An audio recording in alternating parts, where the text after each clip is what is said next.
Adventure 2. The Yellow Face. In publishing these short sketches based upon the numerous cases in which my companions' singular gifts have made us the listeners to, and eventually the actors in, some strange drama, it is only natural that I should dwell rather upon his successes than upon his failures, and this not so much for the sake of his reputation. For, indeed, it was when he was at his wits' end that his energy and his versatility were most admirable, but because where he failed it happened too often that no one else succeeded, and that the tale was left forever without a conclusion. Now and again, however, it chanced that even when he erred, the truth was still discovered. I have noted of some half-dozen cases of the kind. The adventure of the Musgrave Ritual and that which I am about to recount are the two which present the strongest features of interest. Sherlock Holmes was a man who seldom took exercise for exercise's sake. Few men were capable of greater muscular effort, and he was undoubtedly one of the finest boxers of his weight that I have ever seen. But he looked upon aimless bodily exertion as a waste of energy, and he seldom bestirred himself save when there was some professional object to be served. Then he was absolutely untiring and indefatigable. That he should have kept himself in training under such circumstances is remarkable, but his diet was usually of the sparest, and his habits were simple to the verge of austerity. Save for the occasional use of cocaine, he had no vices, and he only turned to the drug as a protest against the monotony of existence when cases were scanty and the papers uninteresting. One day in early spring he had so far relaxed as to go for a walk with me in the park, where the first faint shoots of green were breaking out upon the elms, and the sticky spear heads of the chestnuts were just beginning to burst into their fivefold leaves. For 2 hours we rambled about together, in silence for the most part, as befits two men who know each other intimately. It was nearly 5 before we were back in Baker Street once more. "Beg pardon, sir," said our page boy as he opened the door. "There's been a gentleman here asking for you, sir." Holmes glanced reproachfully at me. "So much for afternoon walks," said he. "Has this gentleman gone, then?" "Yes, sir." "Didn't you ask him in?" "Yes, sir. He came in." "How long did he wait?" "Half an hour, sir. He was a very restless gentleman, a walking and a stamping all the time he was here. I was waiting outside the door, sir, and I could hear him. At last he outs into the passage and he cries, 'Is that man never going to come?' Those were his very words, sir. 'You only need to wait a little longer,' says I. 'Then I'll wait in the open air, for I feel half choked,' says he. 'I'll be back before long.' And with that he ups and he outs, and all I could say wouldn't hold him back." "Well, well, you did your best," said Holmes as we walked into our room. "It's very annoying, though, Watson. I was badly in need of a case, and this looks, from the man's impatience, as if it were of importance. Hullo, that's not your pipe on the table. He must have left his behind him. A nice old briar with a good long stem of what the tobacconists call amber. I wonder how many real amber mouthpieces there are in London. Some people think that a fly in it is a sign. Well, he must have been disturbed in his mind to leave a pipe behind him which he evidently values highly." "How do you know that he values it highly?" I asked. "Well, I should put the original cost of the pipe at 7 6d. Now it has, you see, been twice mended, once in the wooden stem and once in the amber. Each of these mends, done, as you observe, with silver brands, must have cost more than the pipe did originally. The man must value the pipe highly when he prefers to patch it up rather than buy a new one with the same money." "Anything else?" I asked, for Holmes was turning the pipe about in his hand and staring at it in his peculiar pensive way. He held it up and tapped on it with his long, thin forefinger, as a professor might who was lecturing on a bone. "Pipes are occasionally of extraordinary interest," said he. "Nothing has more individuality, save perhaps watches and bootlaces.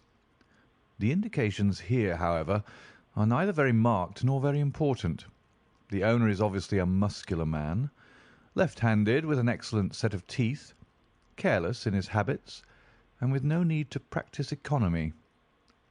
My friend threw out the information in a very off-hand way, but I saw that he cocked his eye at me to see if I had followed his reasoning. "You think a man must be well-to-do if he smokes a 7-shilling pipe?" said I. "This is Grosvenor mixture at 8d. an ounce," Holmes answered, knocking a little out on his palm. "As he might get an excellent smoke for half the price, he has no need to practise economy." "And the other points?" "He has been in the habit of lighting his pipe at lamps and gas jets. You can see that it is quite charred all down one side. Of course, a match could not have done that. Why should a man hold a match to the side of his pipe? But you cannot light it at a lamp without getting the bowl charred, and it is all on the right side of the pipe. From that I gather that he is a left-handed man. You hold your own pipe to the lamp, and see how naturally you, being right-handed, hold the left side to the flame. You might do it once the other way, but not as a constancy. This has always been held so. Then he has bitten through his amber. It takes a muscular, energetic fellow, and one with a good set of teeth, to do that. But if I am not mistaken, I hear him upon the stair, so we shall have something more interesting than his pipe to study." An instant later our door opened, and a tall young man entered the room. He was well but quietly dressed in a dark grey suit, and carried a brown wide-awake in his hand. I should have put him at about 30, though he was really some years older. "I beg your pardon," said he, with some embarrassment. "I suppose I should have knocked. Yes, of course, I should have knocked. The fact is that I am a little upset, and you must put it all down to that." He passed his hand over his forehead like a man who is half dazed, and then fell rather than sat down upon a chair. "I can see that you have not slept for a night or two," said Holmes, in his easy, genial way. "That tries a man's nerves more than work, and more even than pleasure. May I ask how I can help you?" "I wanted your advice, sir. I don't know what to do, and my whole life seems to have gone to pieces." "You wish to employ me as a consulting detective?" "Not that only. I want your opinion as a judicious man, as a man of the world. I want to know what I ought to do next. I hope to God you'll be able to tell me." He spoke in little sharp, jerky outbursts, and it seemed to me that to speak at all was very painful to him, and that his will all through was overriding his inclinations. "It's a very delicate thing," said he. "One does not like to speak of one's domestic affairs to strangers. It seems dreadful to discuss the conduct of one's wife with two men whom I have never seen before. It's horrible to have to do it, but I've got to the end of my tether, and I must have advice." "My dear Mr. Grant Munro," began Holmes. Our visitor sprang from his chair. "What!" he cried. "You know my name?" "If you wish to preserve your incognito," said Holmes, smiling, "I would suggest that you cease to write your name upon the lining of your hat, or else that you turn the crown towards the person whom you are addressing. I was about to say that my friend and I have listened to a good many strange secrets in this room, and that we have had the good fortune to bring peace to many troubled souls. I trust that we may do as much for you. Might I beg you, as time may prove to be of importance, to furnish me with the facts of your case without further delay?" Our visitor again passed his hand over his forehead, as if he found it bitterly hard. From every gesture and expression I could see that he was a reserved, self-contained man, with a dash of pride in his nature, more likely to hide his wounds than to expose them. Then suddenly, with a fierce gesture of his closed hand, like one who throws reserve to the winds, he began. "The facts are these," said he. "I am a married man, and have been so for 3 years. During that time my wife and I have loved each other as fondly and lived as happily as any two that ever were joined. We have not had a difference, not one, in thought or word or deed. And now, since last Monday, there has suddenly sprung up a barrier between us, and I find that there is something in her life and in her thought of which I know as little as if she were the woman who brushes by me in the street. We are estranged, and I want to know why." Now, there is one thing that I want to impress upon you before I go any further. Mr. Holmes, Effie loves me. Don't let there be any mistake about that. She loves me with her whole heart and soul, and never more than now. I know it. I feel it. I don't want to argue about that. A man can tell easily enough when a woman loves him. But there's this secret between us, and we can never be the same until it is cleared." "Kindly let me have the facts, Mr. Munro," said Holmes with some impatience. "I'll tell you what I know about Effie's history. She was a widow when I met her first, though quite young, only 25. Her name then was Mrs. Hebron. She went out to America when she was young and lived in the town of Atlanta, where she married this Hebron, who was a lawyer with a good practice. They had one child, but the yellow fever broke out badly in the place, and both husband and child died of it. I have seen his death certificate. This sickened her of America, and she came back to live with a maiden aunt at Pinner in Middlesex. I may mention that her husband had left her comfortably off, and that she had a capital of about £4,500, which had been so well invested by him that it returned an average of 7%. She had only been 6 months at Pinner when I met her. We fell in love with each other, and we married a few weeks afterwards. I am a hop merchant myself, and as I have an income of 700 or 800, we found ourselves comfortably off, and took a nice £80 a year villa at Norbury. Our little place was very countrified, considering that it is so close to town. We had an inn and 2 houses a little above us, and a single cottage at the other side of the field which faces us, and except those, there were no houses until you got half-way to the station. My business took me into town at certain seasons, but in summer I had less to do. And then, in our country home, my wife and I were just as happy as could be wished. I tell you that there never was a shadow between us until this accursed affair began. There's one thing I ought to tell you before I go further. When we married, my wife made over all her property to me, rather against my will, for I saw how awkward it would be if my business affairs went wrong. However, she would have it so, and it was done. Well, about 6 weeks ago she came to me. "Jack," said she, "when you took my money, you said that if ever I wanted any, I was to ask you for it." "Certainly," said I. "It's all your own."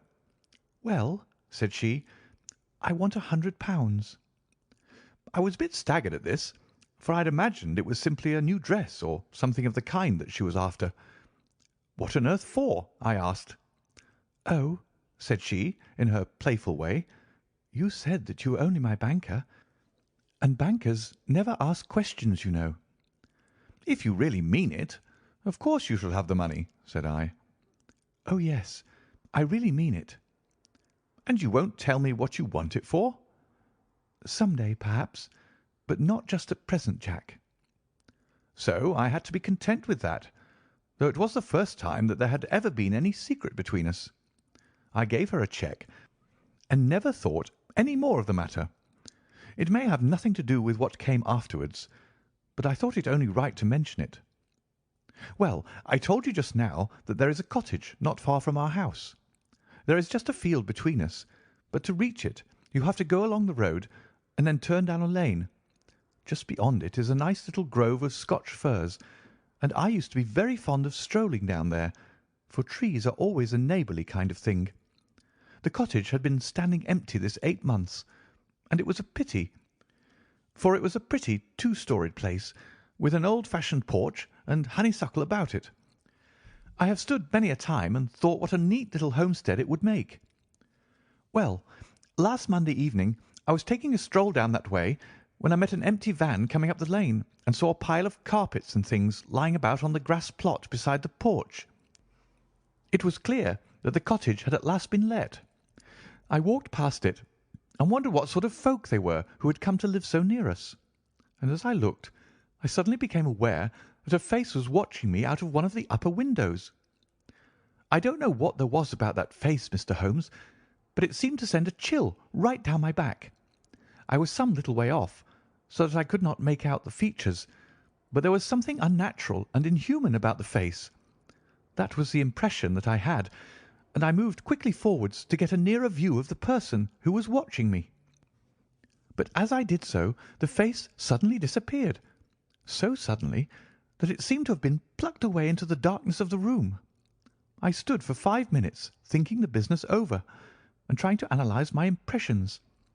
I could not tell if the face were that of a man or a woman. It had been too far from me for that. But its colour was what had impressed me most. It was of a livid, chalky white, and with something set and rigid about it, which was shockingly unnatural. So disturbed was I that I determined to see a little more of the new inmates of the cottage. I approached and knocked at the door, which was instantly opened by a tall, gaunt woman with a harsh, forbidding face. "What may you be wanting?" she asked in a northern accent. "I am your neighbour over yonder," said I, nodding towards my house. "I see that you have only just moved in, so I thought that if I could be of any help to you in any—" "Aye, we'll just ask you when we want you," said she, and shut the door in my face. Annoyed at the churlish rebuff, I turned my back and walked home. All evening, though I tried to think of other things, my mind would still turn to the apparition at the window and the rudeness of the woman. I determined to say nothing about the former to my wife, for she is a nervous, highly strung woman, and I had no wish that she should share the unpleasant impression which had been produced upon myself. I remarked to her, however, before I fell asleep, that the cottage was now occupied, to which she returned no reply. I am usually an extremely sound sleeper. It has been a standing jest in the family that nothing could ever wake me during the night.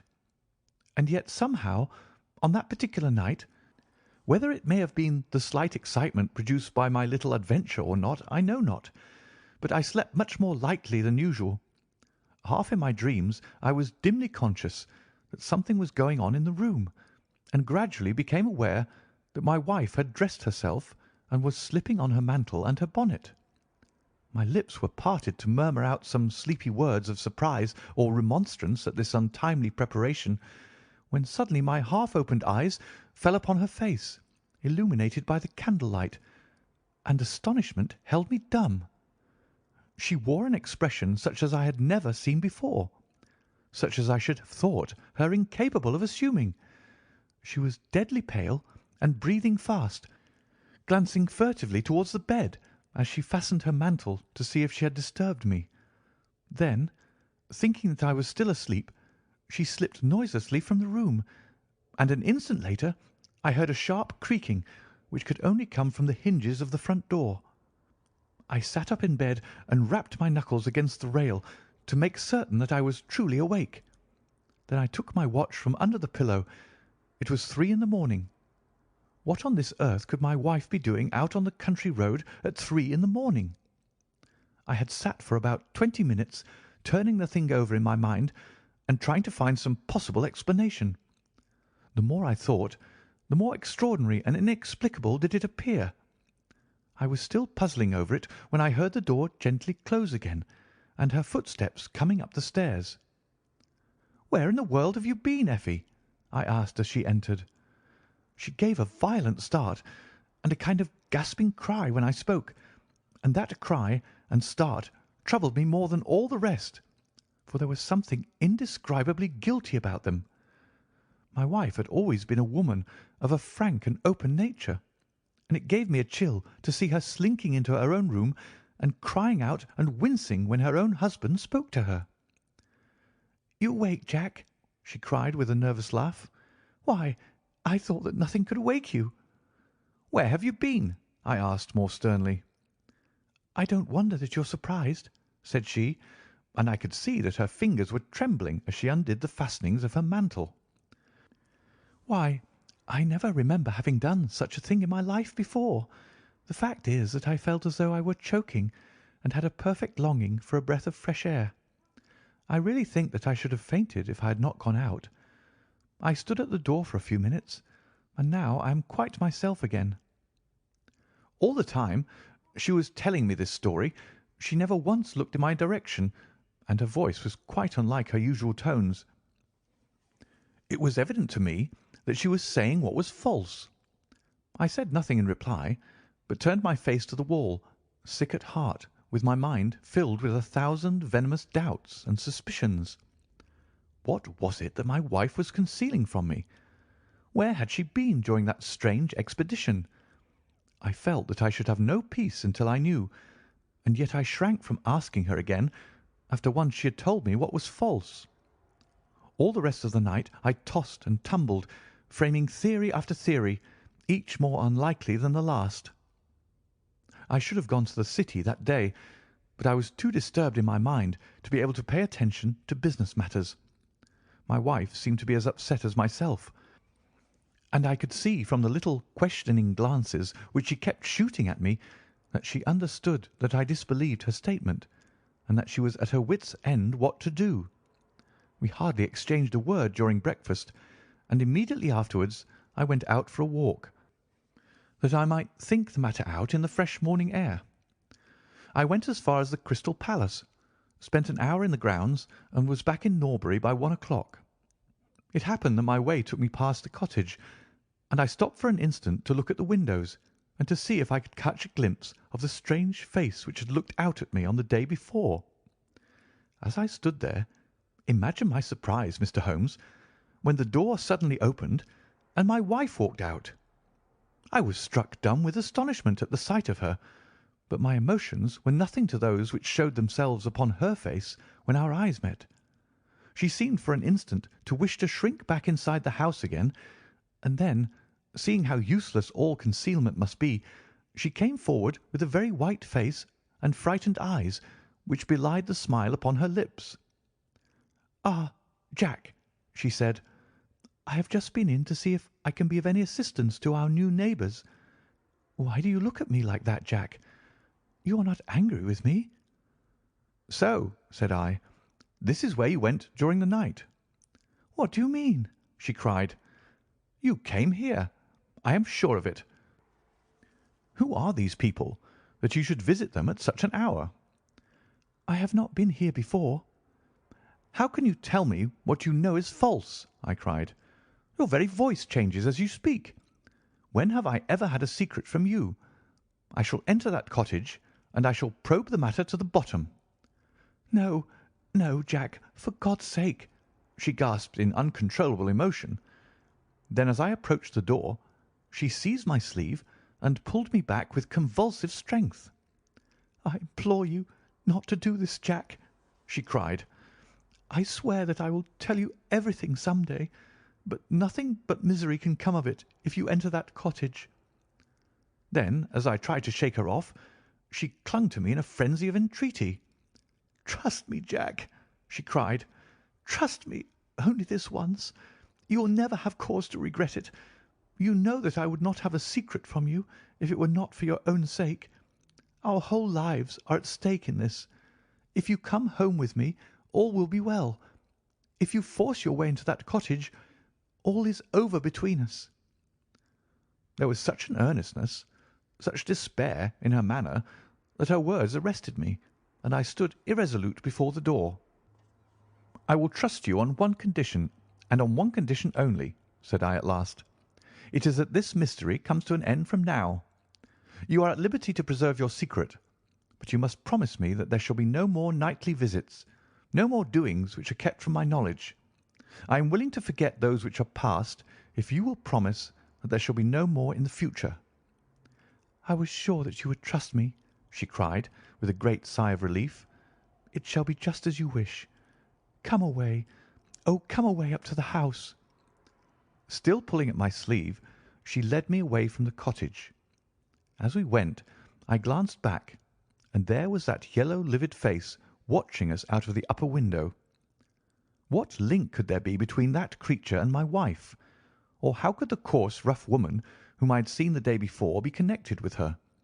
It was a strange puzzle, and yet I knew that my mind could never know ease again until I had solved it. For 2 days after this I stayed at home, and my wife appeared to abide loyally by our engagement, for, as far as I know, she never stirred out of the house.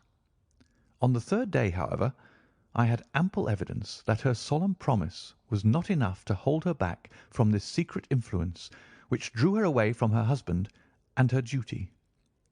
I had gone into town on that day, but I returned by the 2:40 instead of the 3:36, which is my usual train. As I entered the house, the maid ran into the hall with a startled face. "Where is your mistress?" I asked. "I think that she's gone out for a walk," she answered. My mind was instantly filled with suspicion. I rushed upstairs to make sure that she was not in the house. As I did so, I happened to glance out of one of the upper windows, and saw the maid with whom I had just been speaking running across the field in the direction of the cottage. Then, of course, I saw exactly what it all meant. My wife had gone over there, and had asked the servant to call her if I should return. Tingling with anger, I rushed down and hurried across, determined to end the matter once and forever. I saw my wife and the maid hurrying back along the lane, but I did not stop to speak with them. In the cottage lay the secret which was casting a shadow over my life. I vowed that, come what might, it should be a secret no longer.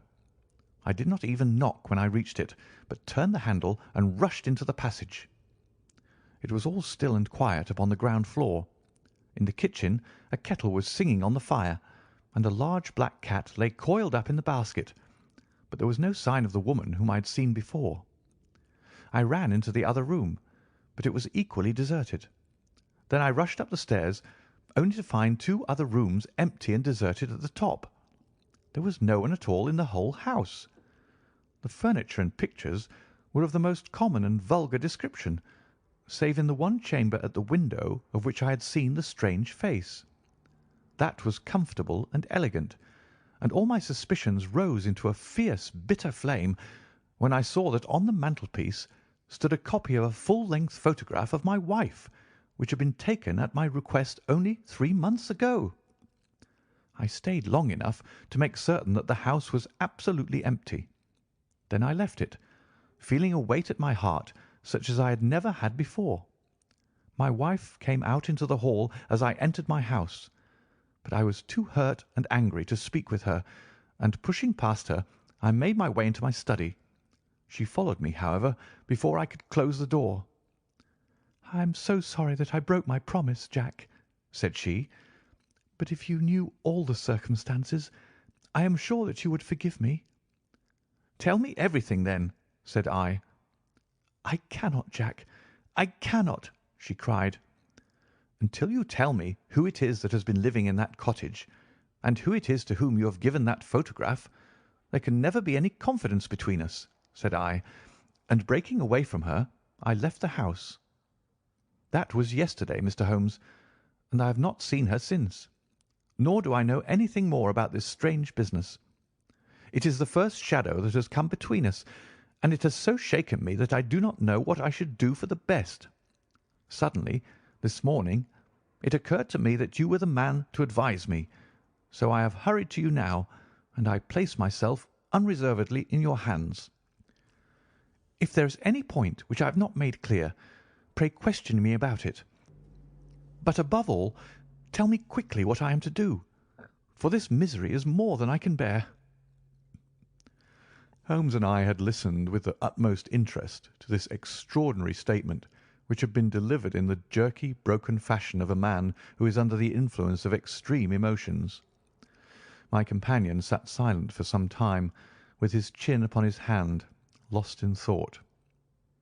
"Tell me," said he at last, "could you swear that this was a man's face which you saw at the window?" "Each time that I saw it, I was some distance away from it, so that it is impossible for me to say." "You appear, however, to have been disagreeably impressed by it." "It seemed to be of an unnatural colour, and to have a strange rigidity about the features.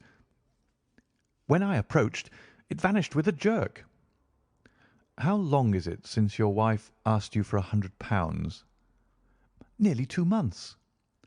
"Have you ever seen a photograph of her first husband?" "No. There was a great fire at Atlanta very shortly after his death, and all her papers were destroyed." "And yet she had a certificate of death. You say that you saw it?" "Yes. She got a duplicate after the fire." "Did you ever meet anyone who knew her in America?" "No." "Did she ever talk of revisiting the place?" "No." "Or get letters from it?" "No." "Thank you. I should like to think over the matter a little now. If the cottage is now permanently deserted, we may have some difficulty. If, on the other hand, as I fancy is more likely, the inmates were warned of your coming and left before you entered yesterday, then they may be back now, and we should clear it all up easily. Let me advise you, then, to return to Norbury, and to examine the windows of the cottage again. If you have reason to believe that it is inhabited, do not force your way in, but send a wire to my friend and me. We shall be with you within an hour of receiving it, and we shall then very soon get to the bottom of the business." "And if it is still empty?" "In that case I shall come out to-morrow and talk it over with you.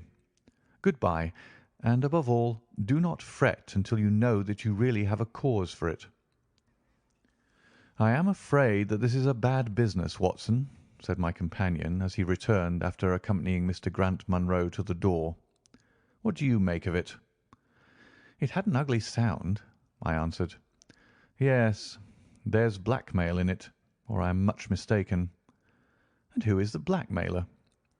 "Well, it must be the creature who lives in the only comfortable room in the place, and has her photograph above his fireplace. Upon my word, Watson, there is something very attractive about that livid face at the window, and I would not have missed the case for worlds." "You have a theory?" "Yes, a provisional one, but I shall be surprised if it does not turn out to be correct. This woman's first husband is in that cottage." "Why do you think so?" "How else can we explain her frenzied anxiety that her second one should not enter it? The facts, as I read them, are something like this. This woman was married in America. Her husband developed some hateful qualities, or shall we say that he contracted some loathsome disease and became a leper or an imbecile. She flies from him at last, returns to England, changes her name, and starts her life, as she thinks, afresh.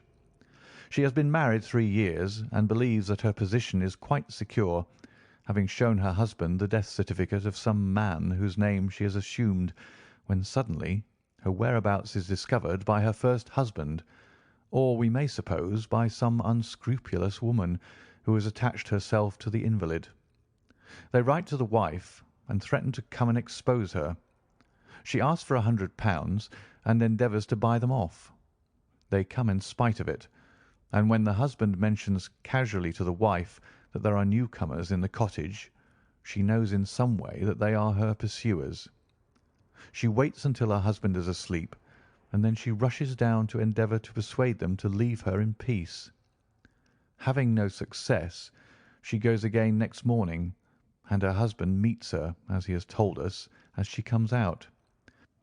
She promises him then not to go there again, but 2 days afterwards the hope of getting rid of those dreadful neighbours was too strong for her, and she made another attempt, taking down with her the photograph which had probably been demanded from her. In the midst of this interview the maid rushed in to say that the master had come home, on which the wife, knowing that he would come straight down to the cottage, hurried the inmates out the back door into the grove of fir trees probably, which was mentioned as standing near. In this way he found the place deserted. I shall be very much surprised, however, if it is still so when he reconnoitres it this evening. What do you think of my theory?" "It is all surmise." "But at least it covers all the facts. When new facts come to our knowledge which cannot be covered by it, it will be time enough to reconsider it. We can do nothing more until we have a message from our friend at Norbury." But we had not very long time to wait for that.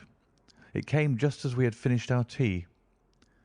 "The cottage is still tenanted," it said. "Have seen the face again at the window. Will meet the 7 o'clock train, and will take no steps until you arrive." He was waiting on the platform when we stepped out, and we could see in the light of the station lamps that he was very pale and quivering with agitation. "They are still there, Mr. Holmes," said he, laying his hand hard upon my friend's sleeve. "I saw lights in the cottage as I came down. We shall settle it now once and for all." "What is your plan, then?" asked Holmes, as he walked down the dark, tree-lined road. "I am going to force my way in and see for myself who is in the house. I wish you both to be there as witnesses." You are quite determined to do this, in spite of your wife's warning that it is better that you should not solve the mystery." "Yes, I am determined." "Well, I think that you are in the right. Any truth is better than indefinite doubt. We had better go up at once.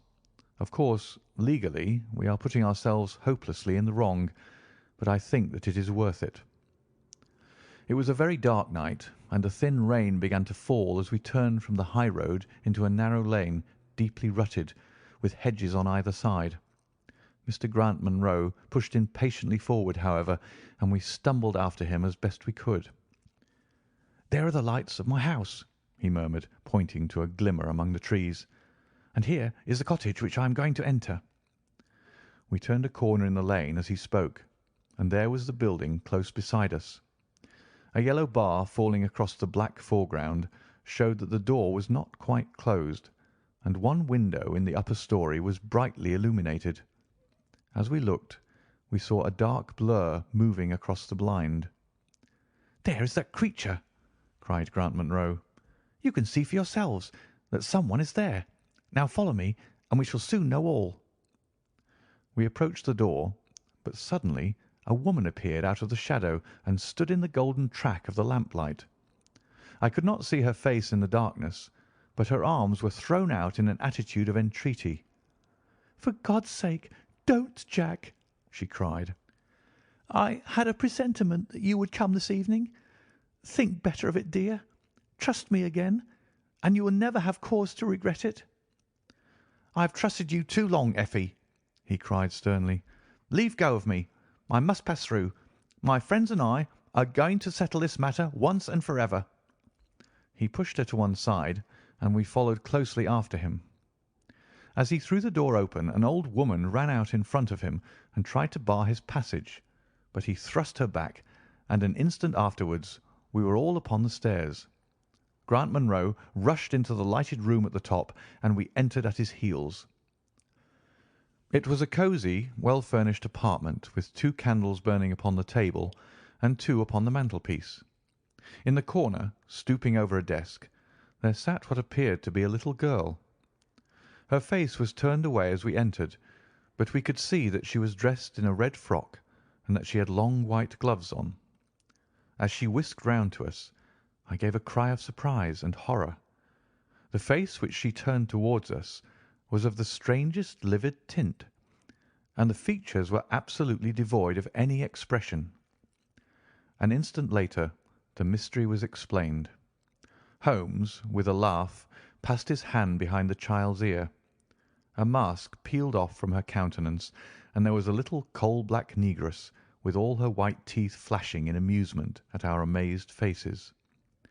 I burst out laughing, out of sympathy with her merriment, but Grant Munro stood staring, with his hand clutching his throat. "My God!" he cried, "what can be the meaning of this?" "I will tell you the meaning of it," cried the lady, sweeping into the room with a proud, set face. "You have forced me against my own judgment to tell you, and now we must both make the best of it. My husband died at Atlanta. My child survived." "Your child?" She drew a large silver locket from her bosom. "You have never seen this open?" "I understood that it did not open." She touched a spring, and the front hinged back. There was a portrait within of a man strikingly handsome and intelligent-looking, but bearing unmistakable signs upon his features of his African descent. "This is John Hebron, of Atlanta," said the lady, "and a nobler man never walked the earth. I cut myself off from my race in order to wed him, but never once while he lived did I for an instant regret it. It was our misfortune that our only child took after his people rather than mine. It is often so in such matches, and little Lucy is darker far than ever her father was. But dark or fair, she is my own dear little girlie, and her mother's pet." The little creature ran across at the words and nestled up against the lady's dress. "When I left her in America," she continued, "it was only because her health was weak, and the change might have done her harm. She was given to the care of a faithful Scotchwoman who had once been our servant. Never for an instant did I dream of disowning her as my child. But when chance threw you in my way, Jack, and I learned to love you, I feared to tell you about my child. God forgive me!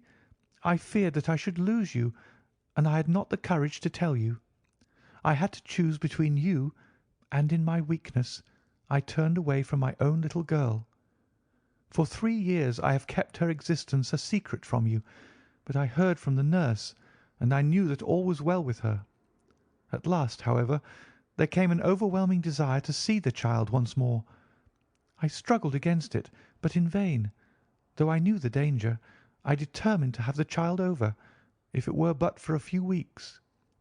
I sent £100 to the nurse, and I gave her instructions about this cottage, so that she might come as a neighbour, without my appearing to be in any way connected with her. I pushed my precautions so far as to order her to keep the child in the house during the daytime, and to cover up her little face and hands, so that even those who might see her at the window should not gossip about there being a black child in the neighbourhood. If I had been less cautious, I might have been more wise, but I was half crazy with fear that you should learn the truth. It was you who told me first that the cottage was occupied. I should have waited for the morning, but I could not sleep for excitement, and so at last I slipped out, knowing how difficult it is to awake you. But you saw me go, and that was the beginning of my troubles. Next day you had my secret at your mercy, but you nobly refrained from pursuing your advantage. 3 days later, however, the nurse and child only just escaped from the back door as you rushed in at the front one, and now to-night you at last know all, and I ask you what is to become of us, my child and me." She clasped her hands and waited for an answer. It was a long 10 minutes before Grant Munro broke the silence, and when his answer came it was one of which I love to think. He lifted the little child, kissed her, and then, still carrying her, he held his other hand out to his wife and turned towards the door. "We can talk it over more comfortably at home," said he. "I am not a very good man, Effie, but I think that I am a better one than you have given me credit for." Holmes and I followed them down the lane, and my friend plucked at my sleeve as we came out. "I think," said he, "that we shall be of more use in London than in Norbury." Not another word did he say of the case until late that night, when he was turning away with his lighted candle for his bedroom. "Watson," said he, "if it should ever strike you that I am getting a little over-confident in my powers, or giving less pains to a case than it deserves, kindly whisper 'Norbury' in my ear, and I shall be infinitely obliged to you." End of The Yellow Face.